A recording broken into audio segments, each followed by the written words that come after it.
श्रोते हो नमस्कार. आजच्या वृत्तविशेष या कार्यक्रमात आपलं स्वागत.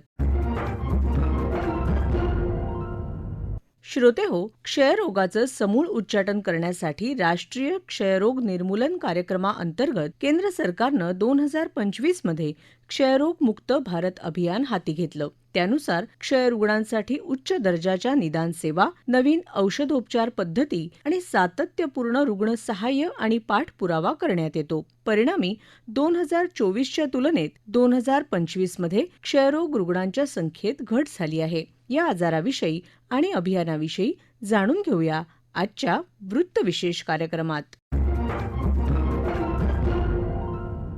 श्रोते हो, क्षयरोग मायक्रोबॅक्टेरियम ट्युबरक्युलोसिस या जीवाणूमुळे होणारा संसर्गजन्य आजार आहे. तो प्रामुख्यानं फुफ्फुसांवर परिणाम करतो आणि खोकला, शिंकेद्वारे हवेतून पसरतो. योग्य औषधोपचारांनी तो पूर्णपणे बरा होऊ शकतो.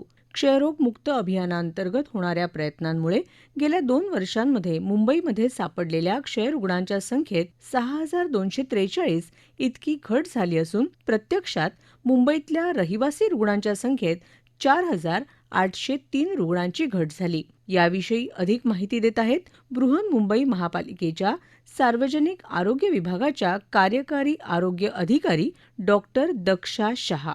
टीबी हा क्षयरोग हा जो आजार आहे ते मायक्रोबॅक्टेरियम ट्युबरक्युलोसिस ह्या जीवाणूमुळे होतो आहे. तर हा जो आजार आहे तो प्रामुख्याने फुफ्फुसावर परिणाम करतो आणि हा खोकलाद्वारे पसरतो. तर समजा एखादा व्यक्ती ज्यांना ट्युबरक्युलोसिस झालेला आहे तर ह्या व्यक्ती जेव्हा खोकला करते तेव्हा त्याचा जो जीवाणू आहे तो हवामध्ये पसरतो आणि आजूबाजू असणारे जे व्यक्ती निरोगी असतात त्यांच्या श्वासद्वारे त्यांच्या शरीरात ते प्रवेश करतात. तर ह्या जीवाणू ज्या आहेत त्यांची आपली प्रतिकारक शक्ती जी असते ते त्यांच्या बरोबर मुकाबला करते आणि बहुतेक सगळं व्यक्तींमध्ये हा टीबी होत नाहीये. परंतु काही व्यक्ती की ज्यांची रोगप्रतिकारक शक्ती कमी असते तर असे लोकांना टीबी होण्याची शक्यता आहे. तर जो टीबी होतो ते फुफ्फुसावर जास्त करून परिणाम करतो. तर आपल्याला माहित आहे की आपला जो खोकला किंवा ताप येणे, वजन कमी होणे हा टीबीचे काही लक्षणं आहेत. त्याचबरोबर टीबी इतर अवयवमध्ये पण सुद्धा होऊ शकतो, जसे की आपली हाडे, मणका,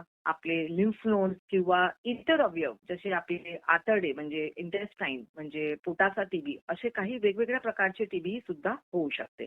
खास करून हा जो आजार आहे ती यंग पॉप्युलेशन म्हणजे आपली जे यंग पिढी आहे त्यांना होत असते. जवळजवळ 18 ते 40 वर्षाचे वयोगटातील लोकांमध्ये आम्ही जास्त बघितलेलं आहे आणि काही प्रमाणात पुरुषांमध्ये आम्ही टीबीचे जे रुग्ण आहेत ते जास्त करून पाहिले आहेत. केंद्र शासनाचा जे क्षयरोग मुक्त भारत अभियान जे आहे त्याच्यामध्ये आपला लवकर जे क्षयरोगाचे निदान करण्याकरिता खास भर देण्यात आलेला आहे आणि त्यासाठी आपण एक अभियानच्या स्वरूपात ध्यान घेतो आहे आणि खास करून जे हाय रिस्क गट आहे जसे की टीबी रुग्णांचे संपर्कमध्ये असलेले व्यक्ती, मधुमेही नागरिक किंवा धूम्रपान करणारे किंवा कुपोषित, वृद्ध नागरिक आणि इतर असे जे काही आजार असेल असे जे आपण नागरिक असतात ते जे आहे जे हाय रिस्क असतात आणि असे नागरिकांना आम्ही शोध घेतो. त्यांची आम्ही एक प्रकारची एक लिस्ट बनवतो आपल्या एरियामध्ये आणि काही नागरिक जे आहे ज्यांना लक्षण नसतानाही कदाचित त्यांना टीबी असते, जसे मी आधी सांगितलं की ते संक्रमित होऊ शकते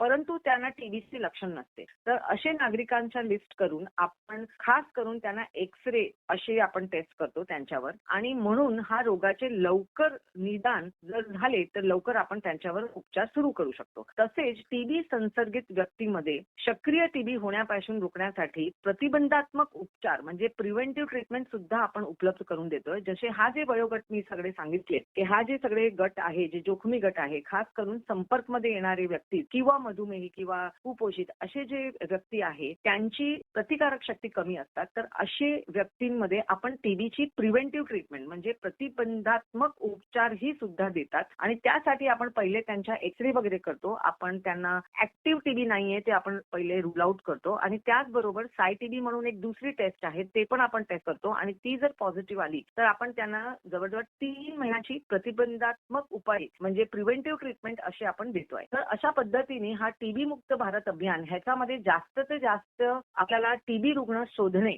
आणि टीबी प्रतिबंधात्मक उपाययोजना करणे हे आपला मुख्य उद्देश आहे आणि त्याद्वारे आम्ही ऍक्च्युअली 2025 मध्ये जवळजवळ 75,000 म्हणजे 75,000 एवढे आम्ही हँडल एक्सरे मशीन्सद्वारे आम्ही तपासणी केलेली आहे. घरोघरी जाऊन आमच्या आशा आणि आमचे जे CHVs आहे, जे आमचे कार्यकर्ता आहे, जे घरोघरी जातात स्लम आणि स्लम लाईक एरियाजमध्ये, त्या जाऊन विचारणा करतात की त्यांना काही सिम्पटम्स आहे का, त्यांना काही लक्षण आहे का, जसे ताप असोत किंवा त्यांना आणखी काय वजन कमी झाले, भूक कमी लागणे, असे जे टीबीचे लक्षण आहे ते विचारतात. आणि ते जर नसेल तर जसं मी सांगितलं की आपला जे हाय रिस्क गट आहे किंवा जोखमी गट आहे त्यांनाही सुद्धा ते आमच्या आरोग्य केंद्रामध्ये आणतात आणि त्यांच्यावर आपण हा सगळं टेस्ट करून त्यांना प्रतिबंधात्मक उपाय देतात. DRTB म्हणजे अशा क्षयरोग की जो आपण नेहमीच्या जे आपण टीबीसाठी जे आपण औषध वापरतात त्या एंटी-टीबी औषधला दाद देत नाही. तर असे काही रुग्ण असतात की ज्यांनी आधी औषध घेतलेली आहे किंवा त्यांना आधी ऑलरेडी टीबी झालेला आहे किंवा त्यांच्या शरीरात असे प्रकारचे जीवाणू आहे की ही जी एंटी-टीबी औषध जे आपण वापरतो नेहमी सगळ्या रुग्णांमध्ये त्यांच्या प्रतिसाद ते देत नाहीये. आणि त्यामुळे ह्या अशा रुग्णांसाठी आपण त्यांना DRTB असं त्यांना म्हणतो. आता ह्या रुग्णांना आपल्याला खास करून जे औषध उपचार करायचे ते थोडंसं वेगळ्या पद्धतीने आहे. त्याची औषध थोडीशी वेगळी आहे. तर मुंबईमध्ये आणि राज्यभरात आपण काय करतो की अशा रुग्णांना लवकर निदान करण्याकरिता आपण एक ॲडव्हान्स जे टेस्ट आहेत ते आपण प्रत्येक टीबीच्या रुग्णामध्ये आधीच करून घेतो. कुठलाही टीबी रुग्ण जेव्हा निदान होते तेव्हा पहिला आपण त्यांच्या DRTB जे आहे हा आहे का नाही हे आपण पहिला रूल आउट करतो. म्हणजे जर कुठलाही टीबी रुग्णांना आपण पहिल्यांदा निदान करतो तर अशा रुग्णांना आपण CBNet किंवा TrueNet अशा पद्धतीचे जे ॲडव्हान्स टेस्ट आहेत ते टेस्ट करून घेतो आणि त्याच्यामध्ये आपल्याला माहित पडते की हा रुग्णांना साधा टीबी आहे की DRTB आहे. जर त्यांना DRTB आपल्याला ओळखला गेला तर आपण ह्या रुग्णांना DRTBची एक वेगळी औषध आहे ते आपण देतो. तर आता जे भारत सरकारने जे आपल्याला औषध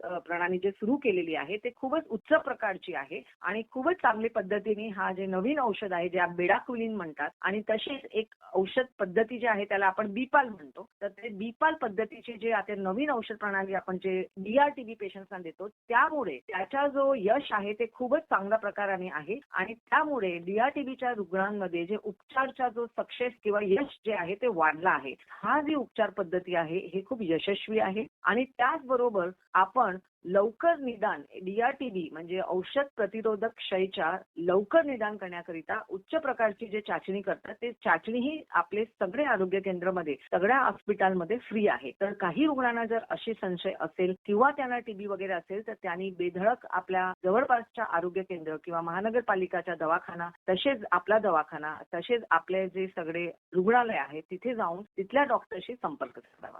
श्रोते हो, क्षयरोगाच्या लक्षणांकडे वेळीच लक्ष देणं आवश्यक आहे. 2 आठवड्यांपेक्षा अधिक खोकला, वजन कमी होणं, भूक न लागणं, श्वास घ्यायला त्रास होणं, खोकल्यातून रक्त किंवा कफ येणं, थकवा वाटणं ही लक्षणं आढळल्यास नागरिकांना जवळच्या पालिका रुग्णालय किंवा आरोग्य केंद्रात जाऊन मोफत तपासणी आणि उपचार करणं आवश्यक आहे. श्रोते हो, आजार होण्यापेक्षा तो होऊच नये यासाठी काळजी घेणं केव्हाही चांगलं. क्षयरोगाची लागण होऊ नये यासाठी आपली रोगप्रतिकारक शक्ती वाढवण्याविषयी डॉक्टर ललित कुमार आनंदे हे गेली अनेक वर्ष जनजागृती करत आहेत. मुंबईतल्या शिवडीच्या टीबी रुग्णालयात गेली अनेक वर्ष आनंदे यांनी रुग्णसेवा केली आहे. या प्रदीर्घ अनुभवातून ते जीवनसत्व अर्थात एस्कॉर्बिक ॲसिडच्या महत्त्वाविषयी सांगतात. सगळ्यात जुनी तपासणी जी आहे CBC कम्प्लीट ब्लड काउंट आणि ह्या CBC मध्ये एक गोष्ट आहे WBC पांढऱ्या पिशव्या. त्या पांढऱ्या पिशव्या 4 ते 10,000 पर्यंत असतात नॉर्मली, पण त्याच्यापेक्षाही जास्त झाल्या पांढऱ्या पिशव्या म्हणजे 11,000, 12,000, 14,000 जे काय असेल तर मग डॉक्टर तुम्हाला काहीतरी लिहून देतात आणि ते केमिस्टकडनं तुम्ही विकत घेतात, त्या लिहून देतात. त्याला आम्ही म्हणतो अँटीबायोटिक्स आणि ते अँटीबायोटिक्स खाल्ल्यानंतर 10-1 दिवसांत 5-10 दिवसात तुम्ही बरे होतात, कामाला जातात. पण हे जे WBC आहेत ते चौकीदार आहेत पांढऱ्या पिशव्या आमच्या शरीरातले. त्या चौकीदारचं काम आहे की हे आत येणारे हे जे काही टेररिस्ट लोक आहेत, जंतू वगैरे यांना मारणं हे त्यांचं काम आहे. मग आता असं काय झालं की चौकीदार संख्येने वाढली, बॉर्डर सिक्युरिटी फोर्स जी आहे WBCची संख्येने वाढली, 11,000, 14,000 जे काय ती वाढत गेली आणि तरी तुम्हाला ताप येतोय आणि मग तुम्हाला बाहेरच्या कुठल्या तरी गोळ्या घ्यायला लागतात अँटीबायोटिक आणि तुम्ही त्याला मारतात. ठीक आहे, मग चौकीदार काय करतोय माझा? तो चौकीदार आहे, पण त्याला ज्या लागणाऱ्या ज्या गोष्टी आहेत या युद्धामध्ये तुम्हाला ठीक करण्याकरिता WBC ज्याला म्हणतो आम्ही त्या गोळ्या त्याच्याकडे AK-47 एक बंदूक आहे आणि तो गोळ्या झाडतो. त्या गोळ्यांचं नाव आहे बंदुकीच्या NO नायट्रिक ऑक्साईड आणि H2O2 हायड्रोजन पेरॉक्साईड. या गोळ्या तो फायर करतो नेहमी. पण आता संख्याने वाढलेले आहेत हे बॉर्डर सिक्युरिटी फोर्स आणि तरी ते नाही करू शकत कारण त्या गोळ्या त्या WBC मध्ये त्या AK-47 मध्ये संपल्या आहेत. का संपल्या आहेत? कारण एक गोष्ट त्यांना लागते ते बनवण्याकरिता आणि ते आहे व्हिटॅमिन सी. तर व्हिटॅमिन सी माणसाला हे खाण्यातनं बऱ्याचशा गोष्टी होत्या म्हणजे संत्रा, मोसंबी, पपैया, आवळा, सगळ्या बेरीज जे आहेत, बोरं जे खातो आपण, करवंद जे खातो ते पण बेरीज मध्ये कन्सिडर केल्या जातात. त्याच्यामध्ये किवी असेल ह्याच्यामध्ये मोठ्या प्रमाणामध्ये व्हिटॅमिन सी आपल्याला नेचर गिव्हन नॅचरल मिळत होतं. पण आता त्याची न्यूट्रिशनल व्हॅल्यूज सगळी बर्बाद झाली आहे. पोल्युशन आणि या सगळ्या गोष्टी केमिकल सगळे जे वापरले जेनेटिकली मॉडिफाईड फूड म्हणून ते आपल्या शरीरामध्ये बनत येत नाही. पण जनावर जे आहेत सगळे जनावर आपल्या शरीरामध्ये व्हिटॅमिन सी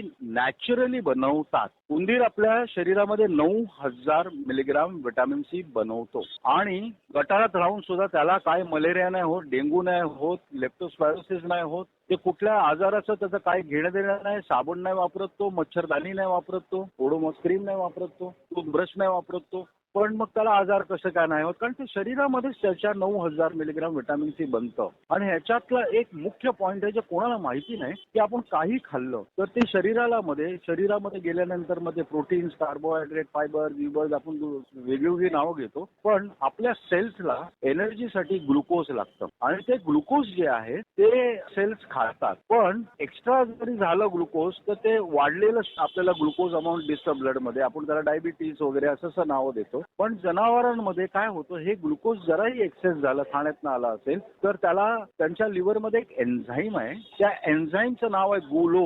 तो गुलो एन्झाईम जो आहे त्यांना कन्वर्ट करतो व्हिटॅमिन सी मध्ये.